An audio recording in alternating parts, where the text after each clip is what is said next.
Assalamualaikum warahmatullahi wabarakatuh.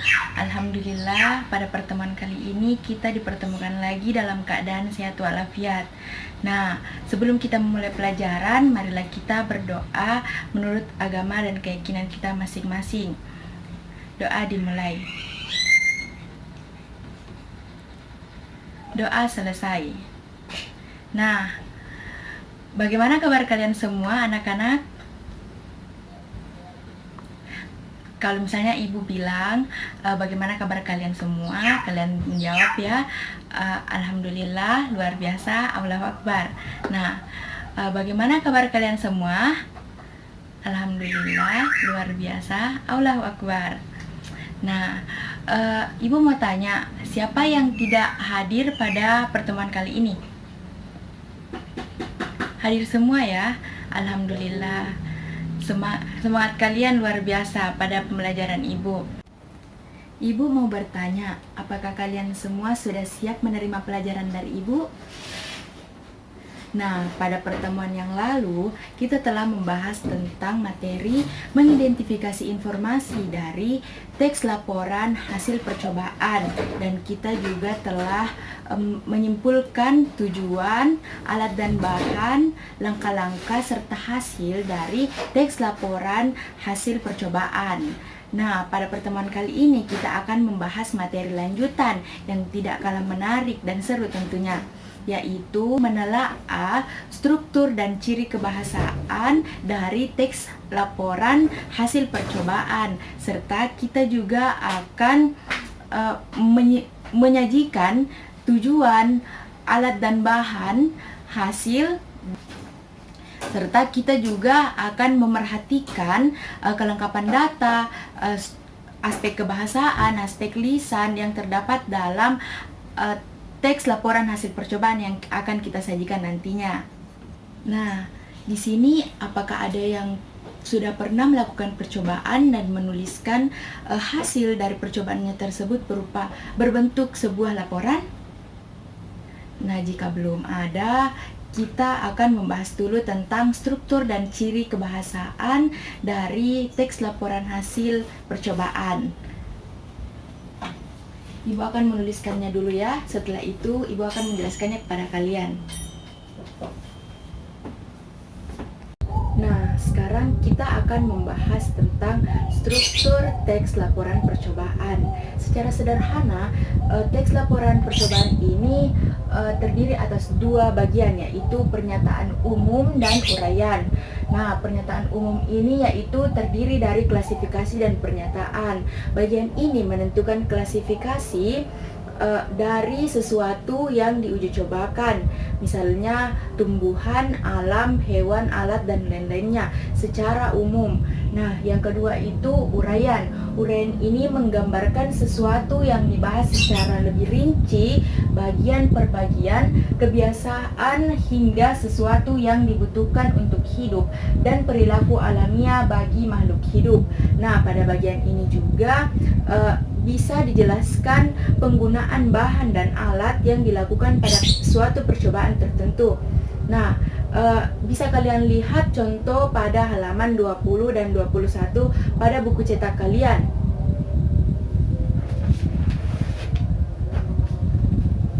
Nah, terdapat contoh pernyataan umum, yaitu Venus adalah planet dalam sistem tata surya. Nah, diuraikan menjadi Venus sama besarnya dengan bumi. Venus adalah planet berwarna orange kekuningan dengan beberapa kehitaman. Nah, itu adalah uraian dari pernyataan umum, yaitu Venus adalah planet dalam sistem tata surya kita.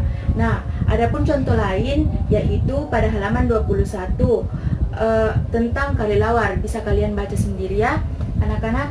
Nah, selanjutnya kita akan bahas struktur yang lebih lengkap dari teks laporan percobaan.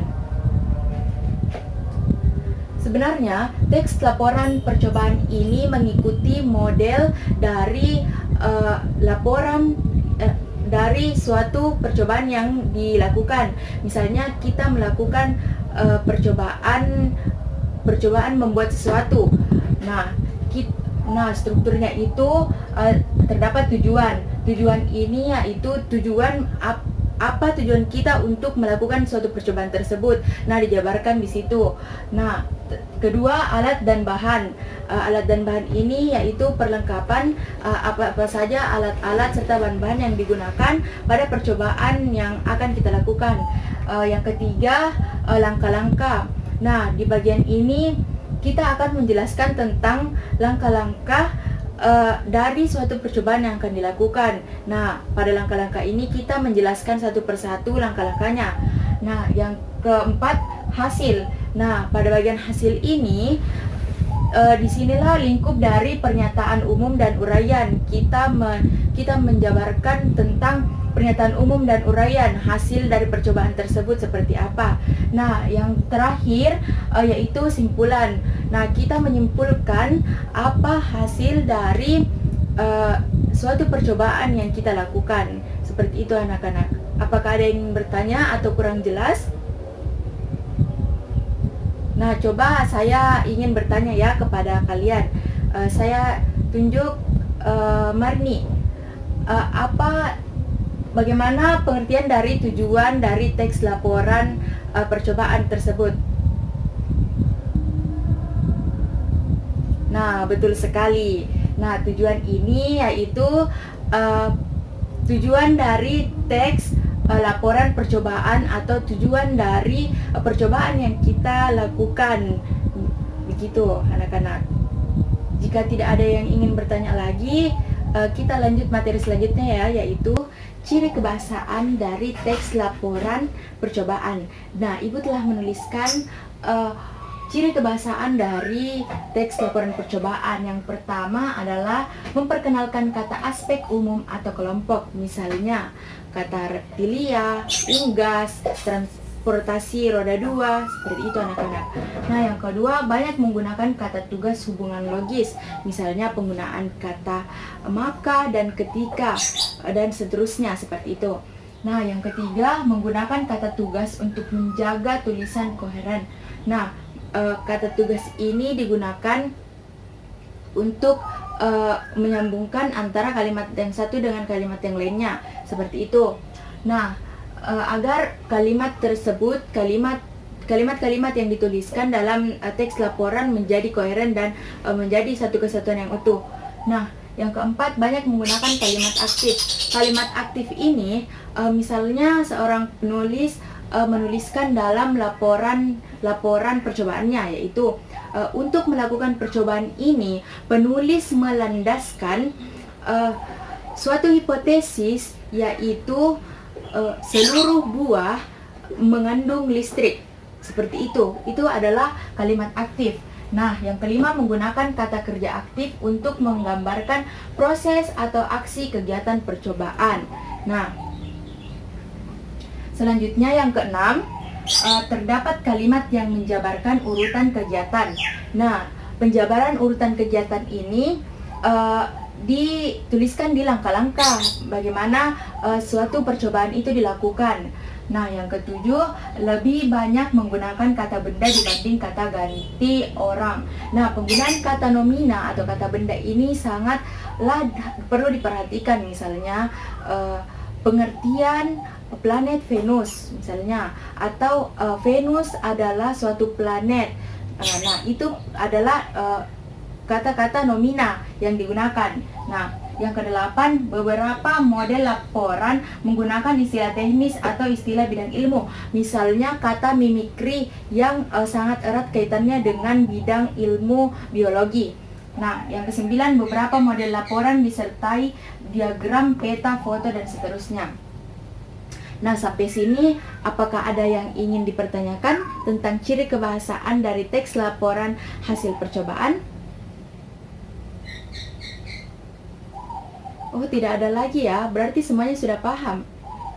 Nah, kalau begitu Ibu ingin bertanya lagi. Coba kalian memberikan satu contoh lagi tentang kalimat aktif yang biasanya digunakan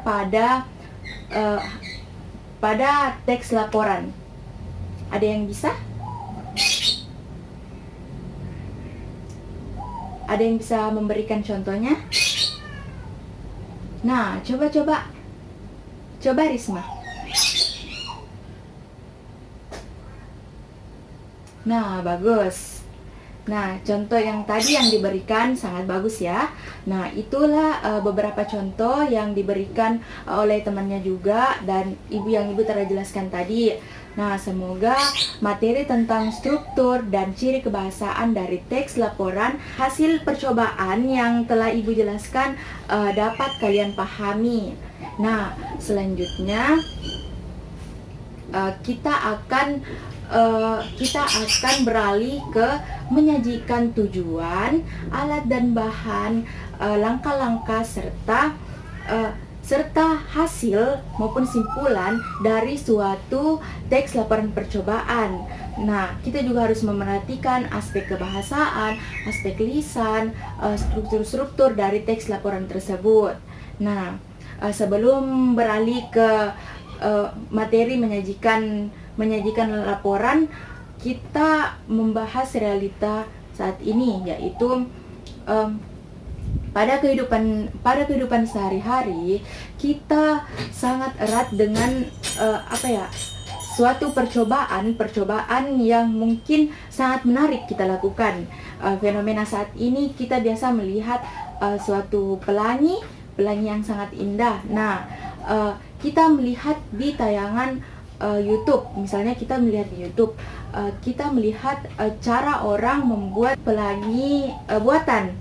Nah, kita juga pasti ingin membuatnya kan, karena hal tersebut sangat menarik menurut kita. Nah, kita membuat pelangi dengan langkah-langkah yang telah kita lihat, apalagi langkah-langkah tersebut mudah dilakukan. Pasti kita akan semakin tertarik untuk melakukannya, dan kita melakukan percobaan tersebut dan kita menuliskannya melalui sebuah laporan. Seperti itu anak-anak. Nah, selanjutnya untuk memperdalam materi hari ini, Ibu akan memberikan kalian tugas. Tolong bentuk 5 kelompok ya. Nah, tugas kalian yaitu kalian mengerjakan tugas menjawab pertanyaan-pertanyaan yang terdapat pada buku cetak kalian halaman 20 dan halaman 22 pada kegiatan 1 dan kegiatan 3 secara berkelompok. Setelah itu kalian membuat dan nanti mempresentasikan atau menyajikan di depan teman-teman kalian satu teks laporan hasil percobaan yang kalian diskusikan bersama teman-teman di kelompok kalian. Seperti itu anak-anak. Nah, selamat mengerjakannya. Nah, bagaimana anak-anak? Apakah kalian sudah selesai dengan tugas kelompok kalian? Ya, kalian boleh mempresentasikannya di atas ya, secara bergantian. Nah, baiklah. Terima kasih atas diskusi yang telah kalian lakukan pada hari ini. Dan sangat luar biasa ya, pemahaman kalian tentang struktur dan kebahasaan pada teks laporan serta membuat teks laporan hasil percobaan itu sudah sangat bagus. Nah, pokoknya nanti kalian juga bisa berlatih di rumah kalian, melakukan percobaan dan menuliskannya dalam laporan. Nah, Ibu melihat kalian sudah sangat paham tentang materi yang telah Ibu jelaskan tadi. Semoga ilmu yang Ibu berikan bermanfaat ke depannya untuk kita semua. Nah, sekarang kita berada pada tahap penutup. Nah, kita akan menyimpulkan pembelajaran yang telah kita bahas, yaitu tentang struktur pada teks laporan percobaan. Nah, yang pertama sederhananya itu struktur pada teks laporan hanya terdiri dari 2 saja, yaitu pernyataan umum dan uraian dari suatu teks laporan percobaan. Nah, secara lebih jelasnya lagi, pada model teks laporan percobaan pembuatan sesuatu, percobaan sesuatu, terdapat beberapa struktur yang harus diperhatikan. Yang pertama adalah tujuan, yang kedua adalah alat dan bahan, yang ketiga adalah langkah-langkah, yang keempat adalah hasil, dan yang kelima adalah simpulan dari hasil yang telah dilakukan, hasil percobaan yang telah dilakukan. Nah, yang selanjutnya adalah ciri kebahasaan dari teks laporan. Nah, Ibu telah jelaskan tentang ciri-cirinya tadi. Nah, seperti memperkenalkan kata aspek umum, menggunakan kata tugas, kalimat aktif, banyak menggunakan kata benda dibanding kata orang, menggunakan istilah-istilah khusus pada bidang ilmu. Nah, seperti itu anak-anak. Nah, alhamdulillah pembelajaran kali ini telah selesai. Nah, untuk memperdalam materi kalian pada materi hari ini, Ibu akan memberikan kalian tugas, tapi ini adalah tugas individu. Nah, masing-masing dari kalian membuat satu laporan percobaan, yaitu kalian membuat pelangi buatan di rumah ya. Kalian bisa melihat referensi dari YouTube ataupun sumber-sumber lainnya, internet, seperti itu anak-anak. Nah, alhamdulillah, terima kasih karena kalian sudah sangat antusias dalam pembelajaran kali ini. Tetap semangat dan kalian harus meningkatkan rasa percaya diri kalian, dan kalian harus rajin-rajin belajar untuk masa depan yang lebih baik tentunya. Terima kasih Ibu ucapkan. Wassalamualaikum warahmatullahi wabarakatuh.